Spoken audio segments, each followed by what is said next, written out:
राम राम शेतकरी मित्रांनो, पीक विमा भरला का नाही? ज्यानं भरला असन त्यानं लाईक करा आणि ज्यानं भरला नसन त्यानं कमेंट करा. आणि ज्यानं भरला त्यानेही कमेंट केलं तर चालतंय. कारण पीक विम्यामध्ये इतके नियम, इतके अडचणी, म्हणजे लयच खोळंबा झालेला आहे. म्हणजे ते 4 आण्याची कोंबडी आणि 12 आण्याचा मसाला असा कार्यक्रम झालेला आहे. म्हणजे पीक विमा येईन का नाही त्याची गॅरंटी नाही, मात्र त्यामध्ये नियम, हे असं करा ते तसं करा, असं केलं तर असं होईन आणि तसं केलं तर तसं होईन. आणि आता त्याच्यात पुन्हा एक महत्वाचं आहे, आपल्याला यावर्षी भरायची 2% रक्कम. आता 2% रक्कम भरायची म्हणले की जरा खिशाला झळप वाचणारच आहे. त्याच्यामुळे याच्यात आता आपल्याला काळजी घेणं गरजेचं आहे. कारण आता गेल्या वर्षी सारखं काही 1 रुपयात राहिलं नाही. म्हणजे 1 रुपयात भरला मग आला तर आला, नाही आला, अशीच गेल्या वर्षीची गत झाली. आणि गेल्या वर्षीचा अजून यायचाच राहिलाय. बऱ्याच शेतकऱ्याला अजून आलेलाच नाही. काही शेतकरी तर वाट पाहतात, त्यामुळे ते परेशानच आहेत.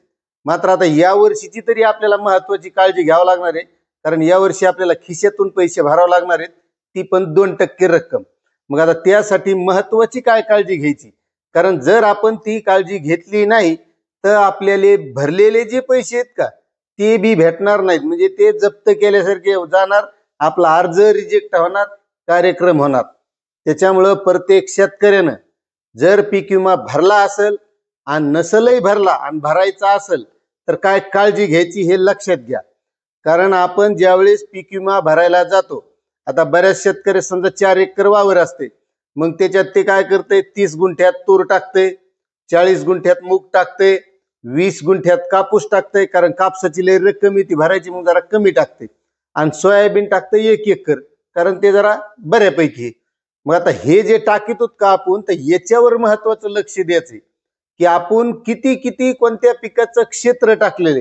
आता आपली एकाच गटात जमीन असू का अलग अलग गटात जमीन असू, मग कोणत्या गटात किती काय टाकलंय हे काळजीपूर्वक पावतीवर तर येतंय, पण ते आपल्याला लक्षात त्याच्यामुळे ठेवायचे किंवा लिहून याच्यामुळे ठेवायचे की आपल्याला जेव्हा आता पुढे ई पीक पाहणी करावं लागणार आहे, तर ई पीक पाहणी करताना सोयाबीन किती पेरलं, कापूस किती पेरला, किंवा मुग किती पेरले, जे उडीद किती पेरला, जे जे काय पेरला असन, कापूस लावला असन, तर आपल्याला ते लिहून घेणं याच्यासाठी गरजेचं आहे. ई पीक पाहणी करताना तेवढंच क्षेत्र आपल्याला ई पीक पाहणीमध्ये टाकावं लागणार आहे. आणि जर का आपलं सोयाबीन समजा 1 एकर भर पेरलंय आणि ई पीक पाहणी 1.5 एकर टाकलं किंवा 1 एकर पेक्षा कमी टाकलं, आपला अर्ज रिजेक्ट होणार आहे. कारण पीक विमा आता लय महत्वाचा झालेला आहे. कारण आता लोक शेतकऱ्याला पीक विमे मिळाले, लयच भरभराट झाली शेतकऱ्याची. म्हणून सरकार बी इतकी काळजी घ्याले त्या पीक विम्याची की बस त्याच्यात भलते नियम. त्याच्यामुळे ही काळजी घ्या, नाही तर आपले भरलेले बी पैसे जाऊ नये, एवढी काळजी घ्या, एवढीच विनंती करतो. मात्र आपल्या चॅनलवर नवीन असाल तर सबस्क्राईब करा, व्हिडिओला लाईक करा आणि आपल्या प्रत्येक पाहुण्या रावण्या मित्र सगळ्या दोस्त मित्राला जरा व्हिडिओ शेअर करा. जय हिंद, जय महाराष्ट्र, जय किसान.